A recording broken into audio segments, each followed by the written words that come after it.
더불어민주당의 차기 당대표 후보로 이재명, 강훈식, 박용진 의원이 선출됐습니다.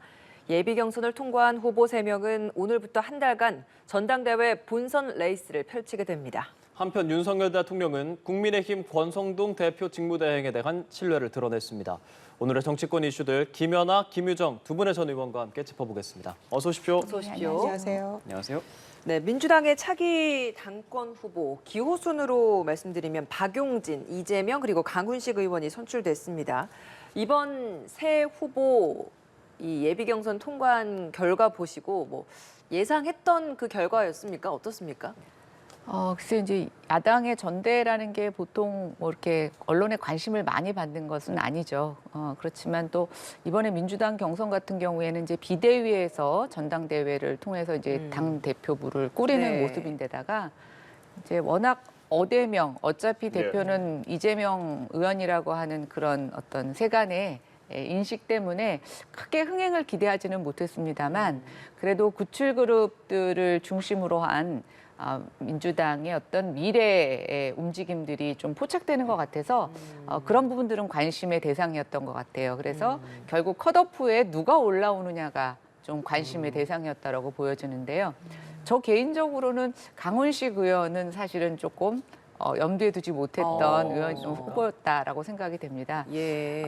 워낙 박용진 의원이나 강훈식 의원이나 강병원 의원이 뭐 이렇게 비슷한 재선 그룹으로서 정치의 경험이나 또 어떤 인지도 면에서 큰 차이를 보이지는 않았는데 그럼에도 불구하고 강병원 의원이 이제 최고위원을 좀 거치면서 네.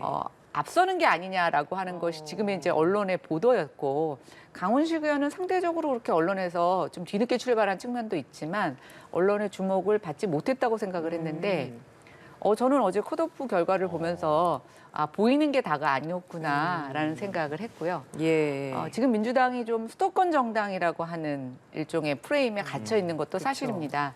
이번에 최고위원 그 후보에 올라오신 분들도 보면 한 명을 제외하고는 다 수도권 의원이었는데 그런 측면에서 이제 강훈식 의원은 좀 충청권의 약진 또 지금 윤석열 대통령이 충청권에 좀 집중적인 지원을 받았던 것으로 본다면 민주당 안에서도 내부의 어떤 견제, 그러니까 어차피 이재명 의원은 뭐 주류를 지금 달리고 있고 선두를 달리고 있고 박용진 의원이 이제 서울 의원이다 보니까 뭐 저는 약간의 그런 견제 심리가 작동된 게 아닌가라는 생각이 들어서 좀 새로운 인물이 들어온 것 같고요. 그동안에 없었던 기대감이 조금 가미가 되면서 본선이 조금 흥미진진하게 진행될 것 같다는 약간의 희망이 생기기도 합니다. 네.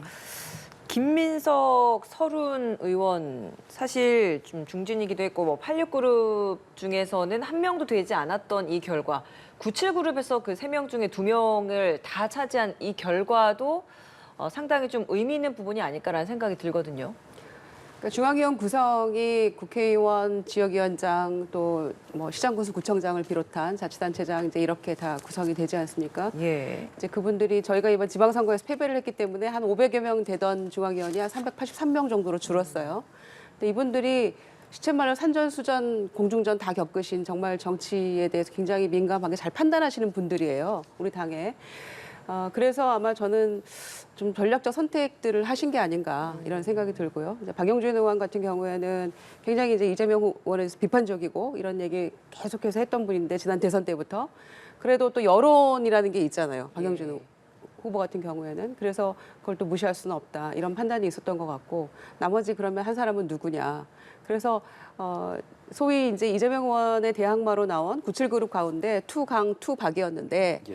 한 명씩은 될 거다 이제 이런 얘기들은 있었어요. 네. 그래서 아마 된 것 같고요. 그리고 이제 좀 뭔가 바뀌어야 된다는 것, 좀 희망적이어야 된다는 것 이런 거에 대한 선택이 조금 많이 판단이 깔렸던 게 아닌가 이런 생각이 들고요.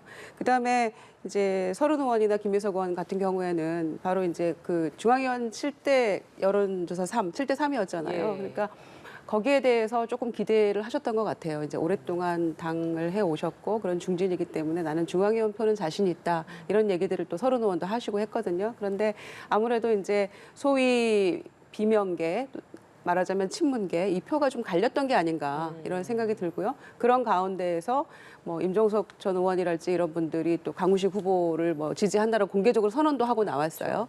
그래서 아마 그런 여러 가지 복합적인 요인들이 절묘하게 이 3명을 컷오프에 시킨 게 아닌가 이런 생각이 들어서요. 앞으로 이제 뭐 단일화나 이런 관건들이 있습니다만은 그래서 당심과 여론이 적절하게 반영된 그리고 조금은 이제 뭔가 좀 바뀌어야 된다라는 그런 당내 어떤 여론의 그런 게 반영이 된 결과가 아닌가 이렇게 생각합니다. 예, 97그룹 대 이재명 후보 이런 구도가 또 형성이 된 것 같은데 최고위원 후보 결과도 나왔습니다. 친명 대 비명 구도가 최고위원에서 4대4 정확하게 이렇게 나눠져서 본선이 더 주목이 되는 상황이 됐죠. 그렇습니다. 사실 이재명 의원이 이제 오랜 장고 끝에 출마 선언을 했을 때 이제 대표는 사실 게임 끝난 거 아니냐 이런 얘기 했었는데 앞으로 이제 이 박용진, 강훈식이라는 그 2명이 됐기 때문에 향후 좀 추이를 지켜봐야 될 것 같고요. 그래서 오히려 최고위원이 후보가 17명이 등장을 했는데 이 중에 8명 안에 누가 될 것인가, 네. 8등까지가 누구인가가 더 사실은 관심이었다고 해도 과언이 아닐 것입니다. 그래서 참 절묘하게 4대4가 됐는데 이 중에서 이제 5명이 올라가는 거죠. 여성 후보가 2명이 들었는데 한 명은 무조건 올라가니까 5등 밖으로 가더라도 한 명이 가니까 나머지 남성 후보 4명이 될 텐데 만약에 두 여성 후보가 5등 안에 들면 무조건 2명이 다 들어가는 겁니다.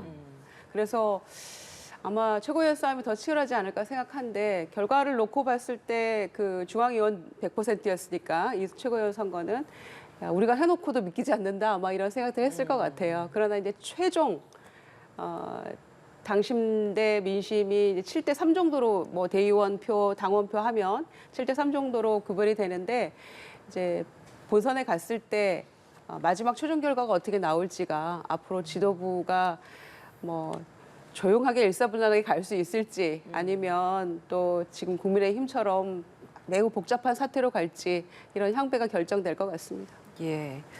자, 남은 한 달간의 변수라고 한다면 97그룹 간의 단일화 그리고 이재명 의원의 그 사법 리스크와 관련된 경찰의 뭐 수사 결과 발표 이야기 뭐 이런 부분일 것 같은데 먼저 97그룹 간의 단일화 변수부터 짚어보겠습니다. 어제 경선 직후에 3명의 의원이 단일화와 관련한 입장을 내놨는데요. 어떤 이야기를 했는지 한번 들어보시죠. 저는 단일화에 대해서 시, 중, 일, 관 열려 있었고 적극적이었기 때문에 오늘 밤이 넘어가기 전에 강훈식 의원님과 긴밀한 통화를 해보는 것을 하도록 하겠습니다. 저는 원칙적으로 컷오프 이후에 그 논의하자고 했으니까 저도 그 논의를 해야 된다고 생각합니다. 반사이익 정치가 아니라 국민의 기대와 신뢰를 다시 모아서 유능한 대안정당으로 만들라는 뜻으로 이해합니다. 특별히 드릴 말씀이 없습니다. 네, 어제 강훈식 의원과 통화를 해보겠다라는 박용진 의원의 이야기도 앞서 있었는데 오늘 언론과 인터뷰를 하는 내용에서는 단일화 첫 투표가 시작되는 그 8월 3일 이전에 하는 게 좋겠다. 그리고 주말 넘기지 않고 강훈식 의원과 직접 좀 만나서 이야기를 하겠다. 이런 이야기를 했는데 강훈식 의원도 오늘 이제 언론 인터뷰를 당연히 하지 않았겠습니까? 거기에서 가장 파괴력 있는 단일화를 해야 한다. 그러면서 시점에 있어서는 빨리 하는 게 그렇게 중요한 게 아니다. 시점은 중요하지 않다. 이렇게 얘기를 하다 보니 같은 단일화 필요성을 얘기는 합니다만 아직까지는 굉장히 온도차가 있어 보여서 과연 단일화 가능하겠는가. 그리고 한다면 누구가 하는 게 말하는 것처럼 파괴력이 가장 강하겠는가. 어떻게 예상하십니까? 지금 말씀을 들어보니까 단일화가 쉬워 보이지 않네요. 네. 저는 이제 단일화는 독립 변수라기보다는 종속 변수가 될 가능성이 있다고 보고 있고요. 어떤 것에 종속되느냐라고 한다면 저는 오히려 이재명 후보에 따라서 달라진다고 생각이 됩니다. 이제 이재명 후보가 어대명이라고 지금 굉장히 앞서 선두를 향해서 가고 계시기는 하지만 지금 세간에서 우려하는 것처럼 8월 중에 그 여러 가지 사법 리스크를 일으킬 수 있는 수사 결과가 발표될 거라고 하는 것이 예고가 되고 있습니다. 예. 그런데 만약에 저는 단일화가 정말 이재명 의원의 대안이 될 수 있다면 단일화는 저는 가속될 거라고 보여집니다. 그러나 아무리 단일화를 해도 이재명 의원을 넘어설 수 없다고 판단이 된다면 저는 두 후보가 단일화를 하는 것보다는 끝까지 완주하는 것이 정치적으로 얻을 수 있는 것들이 더 많아진다라고 보기 때문에 저는 뭐 그 두 개의 어떤 복잡한 셈법이 이 지금 두 컷오프로 올라선 두 후보의 발언에서 나타난다고 보고 있고요. 이재명 후보의 수사 결과는 저는 두 가지 가능성이 다 있다고 봅니다. 하나는 수사 결과의 내용과 관계없이 정치적 탄압이다라고 하는 프레임이 먹혀서 오히려 민주당 지지자들의 단결을 더 촉진시키는 계기가 될 수 있다고 하면 저는 아무리 단일화를 한다고 하더라도 이재명 후보를 넘어설 수 없을 거라고 보고 있고요. 또 수사 결과에 대한 여론의 반응이 정말 이대로는 안 되겠다. 우리가 방패막이 돼주는 것도 너무 수치스럽고 또 뭔가 민주당의 새로운 대안 세력이 필요하다라고 하는 국민의 여론이 뭔가 움직임을 보인다라고 하면 저는 그때서부터는 이 두 후보가 뭐 아까 어떤 격정적인 단일화, 좀 드라마틱한 단일화를 통해서 그 단일화로 이재명 후보를 넘어서는 전당대회 결과를 일으킬 수 있다고 보고 있고요. 아마 강훈식 의원의 발언은 좀 그런 것들을 염두에 둔 게 아닌가라는 생각이 듭니다. 예. 어쨌든 저는 8월의 수사 결과에 따라서 이 단일화도 좀 셈법이나 결과가 달라질 것이다. 이렇게 예측이 됩니다. 그럼 8월 중순에 이제 수사 결과가 발표될 가능성이 높다는 얘기가 나오는데 오늘 박용진 의원은 늦어도 8월 3일 전에는 좀 하는 게 좋다라고 얘기를 했는데 그때는 좀 어렵다라는 의견이시겠네요. 그러니까 이제 단일화라는 게 손뼉도 마주쳐야 되는데 예. 박용진 의원이 손을 내밀었을 때 강훈식 의원이 그거를 받아줘야 단일화가 되는 건데 오늘 강훈식 의원의 발언은 왜 이렇게 서두르느냐 그럴 필요 없다라고 하는 얘기는 박용진 의원이 내민 손바닥에 맞박을 치지 않겠다라고 하는 것으로 해석이 돼서 어쨌든 뭐 시기적으로 지금 8월 3일이면 주말 안에 다 해결이 돼야 되는데 주말 안에 어떤 그런 변수가 벌어질 만한 동인이 있을까라고 보면 글쎄 뚜렷한 알겠습니다. 뉴스는 보이지 않고 있습니다. 예. 이재명 의원은 뭐 특별히 드릴 말씀이 없습니다라는 식으로 이 단일화에 대해서 다루고 있고 강훈식 의원 조금 전에 얘기한 것처럼 뭐 혼자 통화로 끝낼 수는 없기 때문에 조금 많은 분들과 상의를 해야 한다. 조금의 온도차가 있는 상황입니다.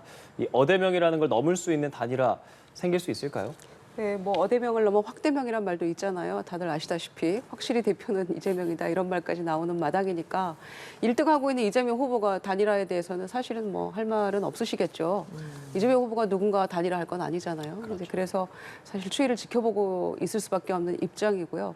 강훈식 후보 같은 경우에는 이제 여러 단위에서 지원을 받았잖아요. 아까 말씀드렸듯이 임종석 전 비서실장 같은 경우에도 공개적으로 지원을 했었고 뭐 더미래 그룹에서도 밀었다는 얘기도 있고 이렇기 때문에 아마 지지했던 분들과 논의도 좀 필요하지 않을까 그런 생각도 들고요. 그리고 본인은 이제 재선 의원입니다만은 이제 이번 전당대회를 계기로 전국적으로 좀 지명도가 높아질 찰나에 있는 순간이기 때문에 그런 상황이기 때문에 아마 그렇게 뭐 하루 이틀 사이에 단일화 이거는 어려울 거라고 저는 판단이 되고요.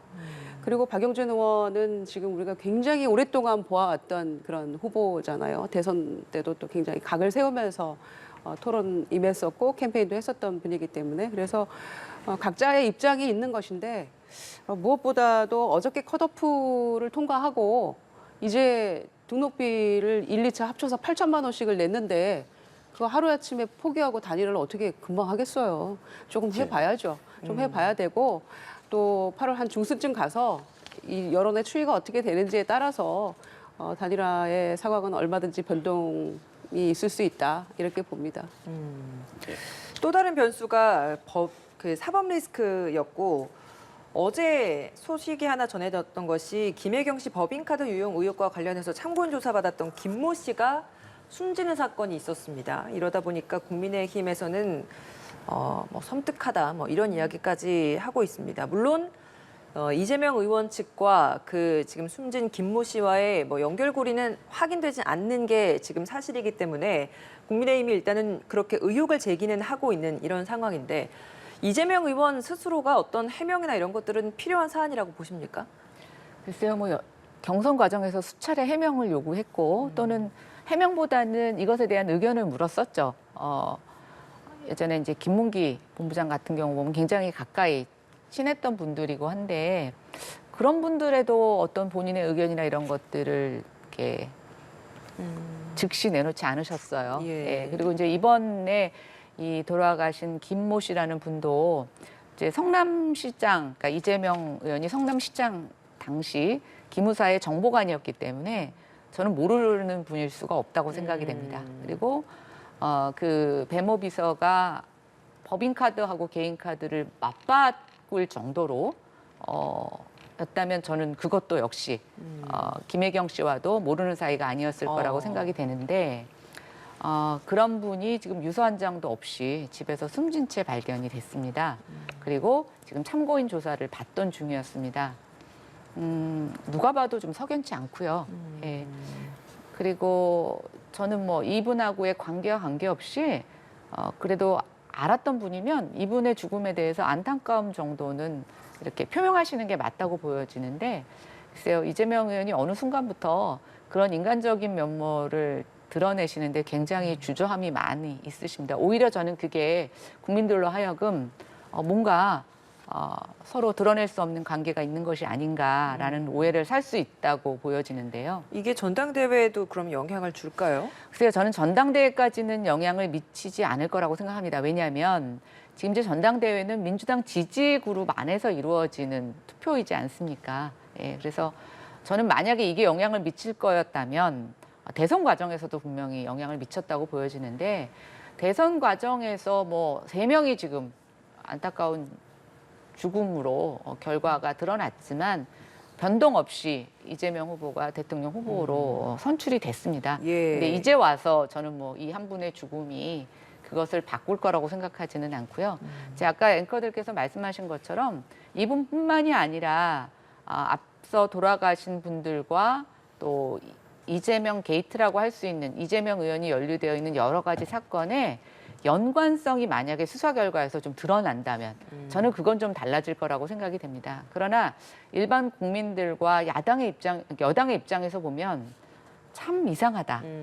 왜 이렇게 어떤 사건과 관련된 관계자들이 수사 과정에서 이렇게 죽음을 선택을 했는지 선택을 당한 건지도 알 수 없다. 뭐 이런 얘기가 나올 정도로 계속 이런 일이 벌어지는 것 자체는 저는 뭐 평범한 일은 아니라고 생각이 되고요.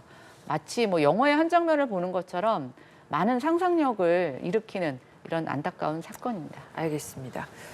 어떻습니까? 이게 전당대회에 미칠 영향은 어느 정도일 거라고 보시고 이재명 의원 역시 어떤 입장 표명이 필요한 사안이라고 보십니까? 뭐 우선은 그 죽음 앞에서 굉장히 불행하고 안타까운 일이라고 생각합니다. 저는. 그리고 이재명 후보 같은 경우에도 그냥 당혹스러울 거라고 생각합니다. 속으로 지금 겉으로 내색은 안 하고 있습니다만은. 그래서 수사는 뭐 이제 참고인 조사였다고 합니다만은 어떤 의미에서는 이제 카드 그 바꿔치기 뭐 예. 했던 당사자였다고 하니까 아무래도 뭐 피의자로 전환되기 직전이었을 수도 있고요. 여러 가지 수사 과정에 이유는 있겠습니다만은 그래도 너무 안타깝죠. 그래서 그런 부분에 대해서 저는 이재명 후보가 제 개인적 입장은 인간적으로라도 타인의 죽음 앞에서도 전혀 모르는 국민 죽음 앞에서도 또 조문도 가시고 했잖아요. 예. 근데 그래도 본인이 뭐 아주 직접적으로 알든 모르든 간에 어쨌거나 그 앞에서 좀 안타깝다는 얘기 정도는 하는 게 인간적인 정리에 맞지 않나 저는 이렇게 생각을 하고요. 예. 그리고 앞으로 본인이 지금 당권 도전을 하고 또 5년 후에 차기 대권을 노리는 그런 입장에서라면 더더군다나 어떤 죽음 앞에서는 조금 안타까운 마음이랄지 이런 것들은 좀 표명해야지 저는 그게 도의상 맞다고 생각을 합니다. 또 수사와는 별개로. 그래서 그런 부분이 조금 있었으면 좋겠다 저는 이런 생각이 들고요. 다만 이게 전당대회에 그렇게 크게 영향을 미칠 것 같지는 않습니다. 이제 뭐 만에 하나 8월 중순에 그 수사 결과나 이런 것들이 나온다고 하는데 네. 그때 뭐 어떤 결정적인 뭔가가 있지 않는 한 저는 크게 영향을 미치지 않을 거라고 생각을 하고요. 다만 좀 전에 말씀드린 대로 좀 그 죽음 앞에서 안타까움의 어떤 표시랄지 이런 얘기는 조금 해야 된다고 저는 생각합니다. 네. 알겠습니다. 예, 알겠습니다. 아무쪼록 지금 이재명, 박용진, 강훈식 이렇게 세 의원이 당대표 후보가 됐다는 것 말씀드리고요. 어제 울산에서 정조대왕암 진수식이 열렸는데 윤 대통령과 권성동 원내대표가 만났습니다. 그리고 그 자리에서 지금 여당 관계자에 따르면 윤 대통령이 권성동 대표에게 위로의 말을 건넸다. 그러니까 이런 기사가 문자 때문에 나서 좀 힘들지 않았느냐 하면서 격려를 했다라는 전언이 지금 이어지고 있습니다. 리더십 논란이 있는 상황에서 윤 대통령이 위로를 했다는 것, 이거 어떤 의미로 좀 받아들여야 할까요? 김연아 의원님. 글쎄요, 뭐 저는 근데 반대 상황을 생각해봤습니다. 그 자리에서 이준석 대표와 배현진 최고처럼 냉랭하게 악수도 안 하면 어떤 감정이 드러난 것이었을까? 전 그거는 아니라고 생각이 되고요. 대통령 입장에서는 저는 두 가지 생각이 있으실 거라는 생각이 듭니다. 한편으로는 권성동 의원의 어떤 그 실수로 인해서 개인 간의 어떤 주고받았던 문자 내용이 드러난 것에 대해서 안타까움, 또 그것 때문에 여러 가지 뭐 여론과 또 당원들의 비판을 받으셨기 때문에 그것에 대한 고초에 대해서 위로를 하고 싶은 마음이 있으셨을 거라고 보여지는데, 동시에 저는 마음 한편으로 예. 아니 좀 더 좀 잘해 주시지, 조심해 주시지, 왜 예. 이런 생각이 없었을까요? 저는 그런 생각도 동시에 하셨을 거라고 생각이 됩니다. 윤석열 그래서 대통령이요. 그렇죠. 예. 그래서 지금 계속 그 어제 행사장에서 두 분이 위로와 덕담을 나눴다는 그 내용과는 다르게 네. 지금 비대위 체제로 가야 되는 게 아니냐라는 대통령실의 입장이 전달됐다라는 보도도 지금 나오고 있습니다. 그래서 저는 어제 행동이 되게 여러 가지 복합적으로 저희가 해석해야 될 내용이라고 생각하고, 단순히 두 분이 덕담을 나눴다고 해서 지금의 어떤 권성동 대표 체제로 가고 예. 있는 집권 여당에 대해서 대통령이 끝없이 신뢰를 주신다라고 생각해서는 안 된다고 생각합니다. 네. 김유정 전 의원은 이렇게 위로의 말을 건넸다라는 것 보고 어떤 생각하셨습니까? 뭐 권성동 대표 체제로 쭉 가야 된다, 당분간은 그런 거라고 생각을 하고요. 힘을 실어준 거나 다름없을 거 아닙니까? 그리고 권성동 대표 대행이 이제 기자들 그 전용기에서 내렸을 때 물었잖아요. 예. 대통령하고 무슨 얘기 나눴냐, 뭐 이런 얘기들이 들리던데, 이런 얘기가 나왔을 때 대통령과의 비공개 대담은 뭐 얘기하지 않는 게 원칙이다, 이런 얘기를 하면서 이제 조금 그 말을 아꼈는데, 그러던 분이 이렇게 문자는 많잖아요. 다 공개를 합니까? 비공개 대안을 예. 그렇게 해놓고. 그래서 이제 뭐 며칠간 고생했다 이런 얘기를 했다고도 하는데, 모르죠. 두 분이 계셨을 때 어퍼컷을 날렸을지도 있죠. 친구 예. 사이에 너 왜 그랬어? 조심 좀 하지. 뭐 예. 이랬을지는 우리가 알 수 없는 이야기죠. 다만 저는 굉장히 안타까운 게, 이 대통령께서 만약에 이런 문자를 야당 대표하고 주고받았으면 얼마나 좋았겠을까, 이런 생각이 들어요. 그러니까 정말 이 국정과 관련해서 국회 이런 거 안 풀리는 문제에 대해서 야당 대표한테 이런 문자를 하면서 조금 잘해보자, 도와주십시오, 이런 얘기했으면 얼마나 좋았겠나, 이런 생각이 들어요. 그럼 국민이 안심했을 텐데, 이런 문자 보고 대통령이 그동안엔 당무에 관여 안 한다라면서 오불가능하듯이 교과서에 나오는 듯한 얘기만 도어 스태핑해서 하시다가 내부 총질하는 당대표 떠나니까 속 시원하다, 이런 식의 문자를 그 원내대표에게 했다는 거 보면서, 대통령이 국민에게 시건을 하신 거 아닌가, 그동안은 거짓말이었나, 이런 생각하면서, 안 그래도 오늘 35도인데 천불이 나지 않겠습니까? 그래서 예. 야당 대표하고의 이런 원활한 관계와 소통이었다면 정말 더 좋았을 텐데, 이런 생각 저는 해보면서, 대통령도 이 부분에 대해서 며칠간 고생했다라고 그냥 그렇게 눈치고 넘어가실 게 아니고, 본인이 잘못하신 거 아닙니까? 저희라면 들킨 죄입니까? 그래서 이렇게 생각했다는 거, 국민들이 이렇게 신뢰할 수 없는 이런 부분에 대해서 더 실망하게 된다고 생각하고요. 원내대표의 경우에도 고의였던 실수였건 이런 식의 그 태도는 벌써 세 번째이기 때문에 여당 대표에 대한 신뢰가 더 추락한다. 그러니 지지율이 올라갈 리가 있겠습니까? 예. 이렇게 대통령은 그래도 아직까지는 신뢰를 보여주고 힘을 실어주고 있는데, 당내 분위기는 사실 쉽게 가라앉지 않는 것 같습니다. 오늘 조금 전에 들어온 소식에 따르면 배현진 최고위원이 사퇴 의사를 밝혔습니다. 국민 기대감에 충족을 시키지 못했다. 오늘 비공개 최고위 간담회 자리에서 당 지도부의 한 사람으로서 그동안 많은 애정과 열정으로 지적해 주셨던 국민과 당원 동지 여러분께 굉장히 송구스럽게 생각하고, 그런 많은 말씀들에 대해서 깊이 통감을 하고 있다. 마땅히 책임져야 하고 끊어내야 할 것을 제때 끊어내지 않으면 더 큰 혼란이 초래된다라고 생각을 한다라고 사퇴 이유를 설명을 했습니다. 당에 기회를 안겨줬는데 그 기회 200%, 단 100%도 만족스럽게 충족시키지 못했던 점에 대해서 부족함에 대해 너무나 깊이 죄송하게 생각한다. 이런 이야기를 밝혔습니다.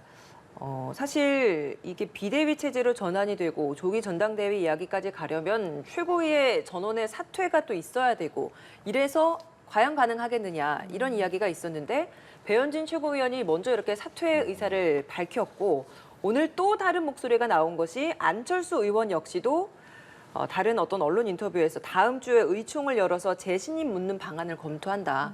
권 원내대표에 대해서. 만약에 권 원내대표 재신임이 되지 않으면 조기 전대 비대위 체제 전환까지 가야 되지 않겠냐 이런 목소리가 지금 나와요. 그러니까 당내 목소리는 대통령의 이런 의중과는 좀 다르게 가고 있는 것 같은데 어떻게 해석해야 되는 겁니까?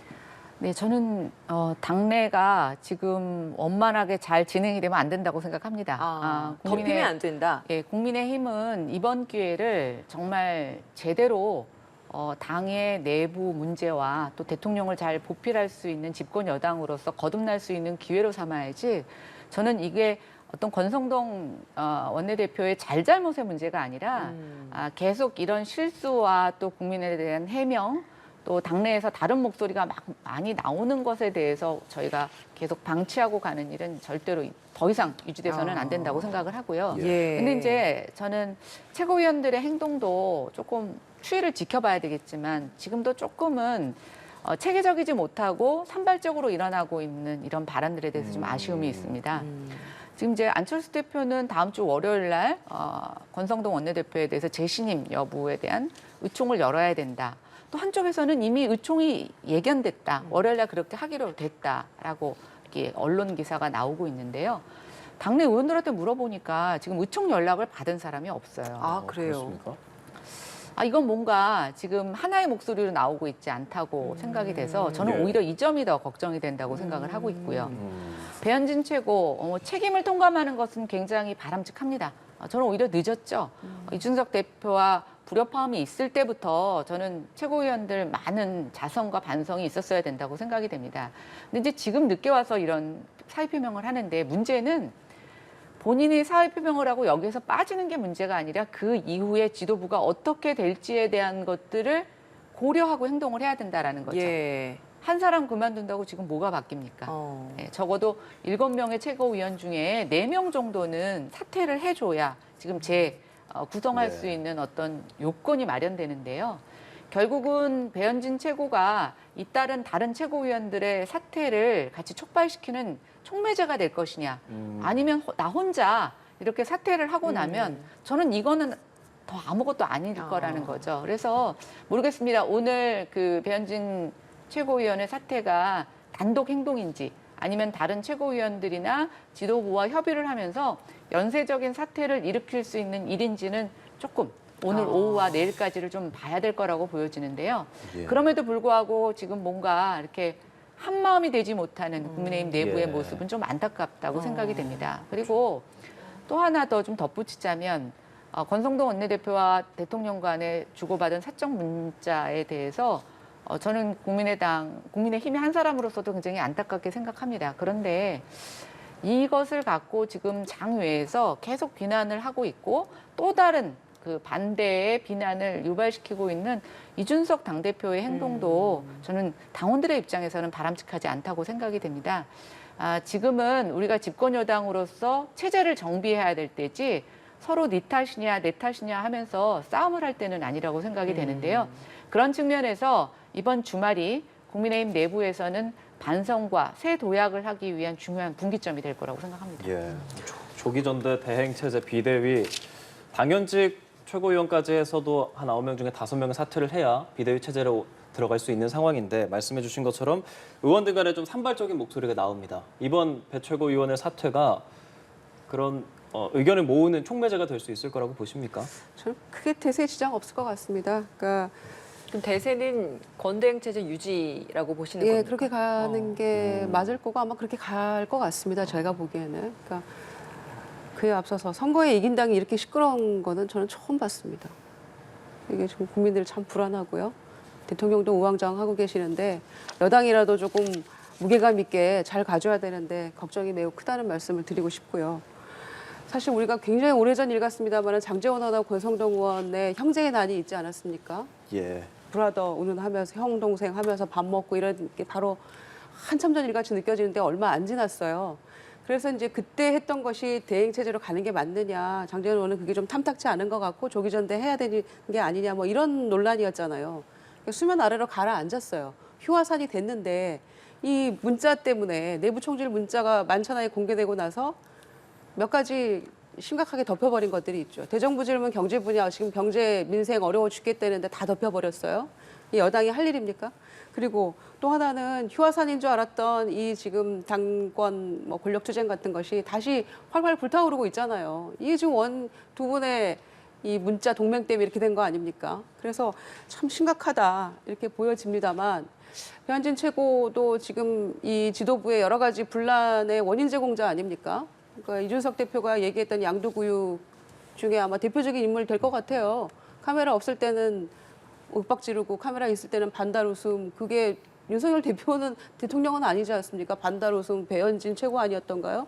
그러니까 많은 분들이 그렇게 생각을 하시던데 그래서 이제 뭐 사퇴하는 거는 본인의 자유이겠습니다만 저는 이것이 이 권성동 체제를 흔드는 데는 크게 뭐 그냥 의미는 없다고 생각을 하고요. 또 의총도 글쎄요, 그게 열릴 수 있을까요? 권성동 원내대표가 의총을 열어서 나 물러나는 토론을 하게 그렇게 보고 있을 수 있을까요? 그래서 의원들의 중지도 모아지지 않은 것 같고 제가 보기엔 중구난방으로 여러 가지 의견들이 막 나오는 것 같아요. 그러니까 대통령이 내부 총질 이렇게 딱 공격 개시처럼 얘기를 하는 문자가 공개가 되니까 잠잠했던 의원들이 너도나도 나와서 지금 한마디씩 다 실명으로 하고 있는 이 상황. 근데 그 상황이 참 블랙 코미디 같다는 생각이 들고요. 그래서 아마 지금 와서 조기전대하고 뭐 바꾸고 이러면은 더 흔들릴 거라고 저는 생각합니다. 그래서 권성동 체제로 가고 다만 권성동 대행이 더 이상 실수하는 일은 없어야 한다고 생각합니다. 정말 자중자애하면서 가야지 안 그러면 그때 가서는 정말로 이제 비대위로 가자 이런 얘기가 본물 터지듯 나올 수밖에 없다고 생각합니다. 그러면 이준석 대표와 윤핵관 간의 그 갈등 설전 어제 주고받았던 그 내용은 어떻게 보고 계십니까? 그러니까요. 그 이철규 의원이 윤핵관인지 우리는 엊그제 처음 알았잖아요. 사실은 그동안에는 장제원, 권성동 의원만 핵관인 줄 알았는데 이철규 의원이라는 분이 계시더라고요. 그러니까 이 이준석 대표도 뭐 이제 그런 식의 얘기를 했던 것 같고요. 그리고 이제 과거에 유튜브에서 대표되기도 전에 이준석 대표되기도 전에 그리고 윤 대통령이 입당도 하기 전에 그냥 뜨고 있을 때 안철수 의원과 윤석열 당시총장 이런 얘기하면서 유튜브에 나와서 했던 얘기 아닙니까? 내가 둘 중에 누가 대통령 된다면 나 지구를 떠나겠다. 그런데 그 얘기를 빗대서 지구를 떠난다는 분이 뭐 혹세 무민하고 다닌다 이렇게 지금 하고 있는 거잖아요. 뭐 그러면 그게 그렇게 각을 세워서 할 얘기인지 잘 모르겠어요. 당시에는 대표도 아니었던 분이고 또 본인이 그때 당시에는 유승민 의원을 지지하고 있던 한 사람의 당원으로서 뭐 그런 얘기 할 수 있다고 생각합니다. 유튜브에서 더한 얘기들도 막 하던데요. 그런데 이제 그거 가지고 지구 떠나라 무슨 혹세무민을 얼마나 하고 다니는지는 모르겠어요. 그리고 국민들이 그렇게 이준석 대표가 혹세무민 한다면 혹세무민이 됩니까? 그래서 그거 조금 말이 너무 지나치게 이제 잠자코 있던 분들이 대통령이 해도 된다는 그런 사인을 주기나 한 것처럼 나와서 이런 얘기 하는 거 굉장히 부적절하고 국민 보기에 불편하다 이런 말씀 드리고요.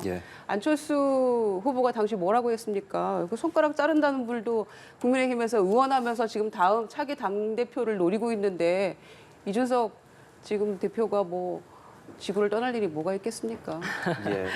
이 대표의 이 앞서서 공격에 대해서 부정적인 말씀을 해주셨는데 이 대표가 이렇게 또 맞받아치는 이유는 그만큼 또 공격을 한 사람이 있기 때문에 또 그런 것도 있잖아요. 그게 이제 이철규 의원이 어제 하루 종일 서로 이제 주고받았던 공방이었는데 그럼 이철규 의원, 그러니까 윤핵관이나 뭐 다른 이 대표를 공격하는 사람들의 이런 입장, 태도에 대해서는 어떻게 보십니까? 글쎄요, 이제 윤핵관이 정말 있냐 요즘 이런 얘기도 있습니다. 윤핵관이 있는데 대통령한테 진언도 못하고 뭐 이러냐 이런 얘기도 있는데 이제 이준석 당대표는 옛날에 TV 프로그램이나 언론에 나가서 토론을 하던 그런 패널이 아니고 이제 당 대표입니다. 그러면 저는 굉장히 언행에 신중을 기해야 된다고 생각을 하고 있고요. 저는 지금 뭐 누구 탓을 먼저 하지 않겠습니다. 지금 계속 날선 공방이 오가고 있는데 저는 이준석 당대표가 당대표이기 때문에 멈추고 자제해야 된다라고 하는 것이고요. 그것이 뭐 누구보다 잘잘못이 있어서 이렇다라고 생각하지는 않습니다. 벌써 보십시오.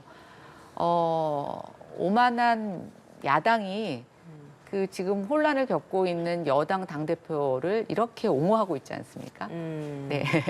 이게 결국은 야당이 공격할 수 있는 빌미를 줄 뿐이지 우리 집권 여당이 어떤 체제를 정비하는 데 전혀 도움을 주고 있지 못합니다. 알겠습니다. 결국 이준석 예. 당대표가 윤석열 정부가 제대로 가기 위해서 그동안 비난했고 날선 목소리를 냈다고 하면은 이렇게 민주당에게 빌미를 주는 이런 지금 예, 발언 같은 거 저는 자제해야 된다고 생각합니다. 알겠습니다. 네, 김연아, 김유정 두 분의 전 의원과 말씀 나눴습니다. 고맙습니다. 고맙습니다.